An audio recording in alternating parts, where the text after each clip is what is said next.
J'imagine que vous avez regardé avec attention le match Suisse-France. Quels enseignements vous avez pu en tirer? Déjà, ça a été un match équilibré, je pense, entre les deux meilleures équipes du groupe. Bon, la France avait 6 points, la Suisse 4.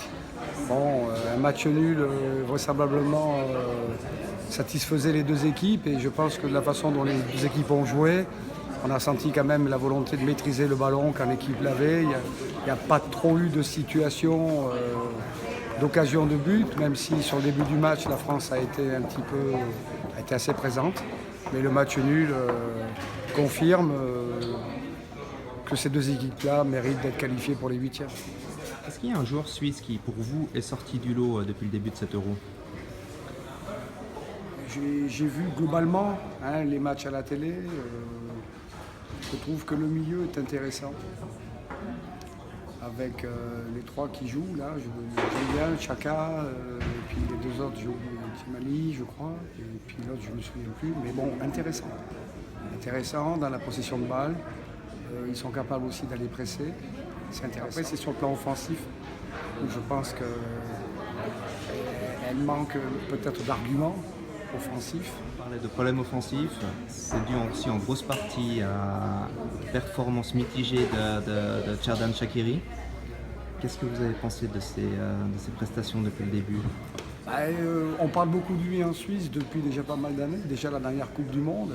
Bon, là sur ce championnat d'Europe, après 3 matchs, bon, c'est quand même quelqu'un qui se bat, c'est quand même quelqu'un qui est généreux, qui fait son travail défensif.